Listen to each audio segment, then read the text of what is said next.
नमस्कार दोस्तों, welcome to education अड्डा। देखिए, जो यूजीसी नेट का एग्जाम था वो एग्जाम हो चुका है।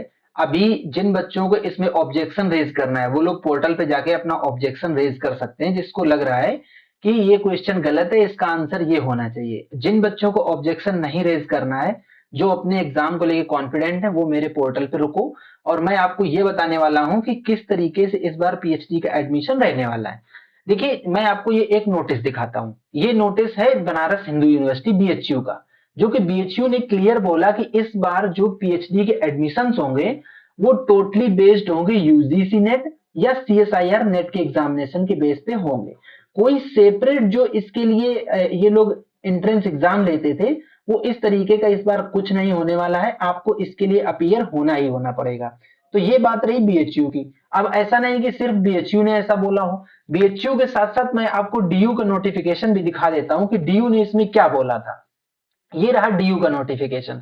डीयू ने भी क्लियरली बोला कि जो एडमिशन एकेडमिक सेशन 24-25 रहेगा, उसके लिए जो नीट की एलिजिबिलिटी रहेगी वो नेट नेट स्कोर चाहिए। इस बार कोई सेपरेट एंट्रेंस एग्जाम नहीं कंडक्ट करवाया जाएगा। और इन लोगों ने एक चीज और बता दी कि कब कब आप आई मीन की पीएचडी एडमिशन के लिए असिस्टेंट प्रोफेसर या जेआरएफ किसके किसके लिए एलिजिबल रहोगे। तो इन्होंने अपनी कैटेगरी भी इसमें निकाल के दी कि कैटेगरी 1 है जो award of JRF and appointment as assistant professor. अगर आप कैटेगरी 1 में आते हो तो आप जेआरएफ के लिए भी एलिजिबल होगे, असिस्टेंट प्रोफेसर के लिए भी एलिजिबल होगे और पीएचडी एडमिशन के लिए भी एलिजिबल होगे।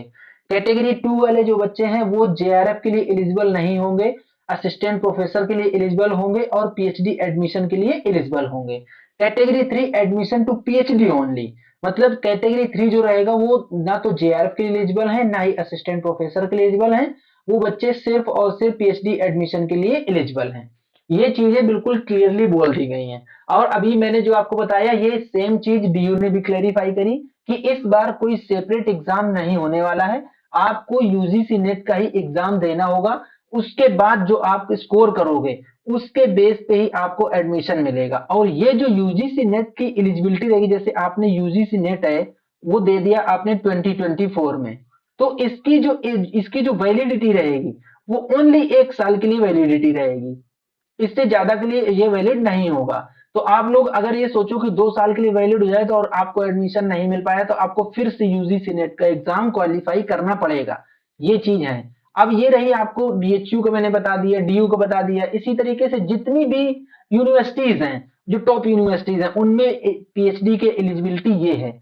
बेसिकली यूजीसी ने गाइडलाइन जारी करी कि जो नेट का एक स्कोर है उसी के बेस पे आपको एडमिशन मिलेगा। अदर देन दिस, अगर आप किसी प्राइवेट यूनिवर्सिटी से पीएचडी करना चाहते हो या आपको ये नहीं समझ में आ रहा है कि आप किस तरीके कहाँ से पीएचडी करें, कहाँ से आपके लिए पीएचडी करना सही रहेगा, आप फुल टाइम पीएचडी करना चाहते हैं या पार्ट टाइम पीएचडी करना चाहते हैं, तो आप सिंपली मेरी टीम से कांटेक्ट कीजिए। मेरी टीम आपको फुल गाइडेंस प्रोवाइड करेगी और हम आपको ये भी सजेस्ट करेंगे कि आप कहाँ से एडमिशन लें।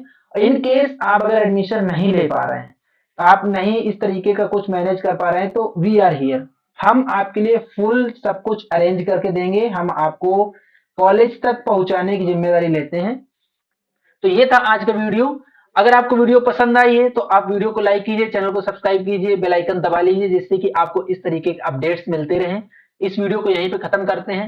नेक्स्ट वीडियो मिलेंगे नए डेटा के साथ। तब तक के लिए टाटा बाय बाय, जय हिंद।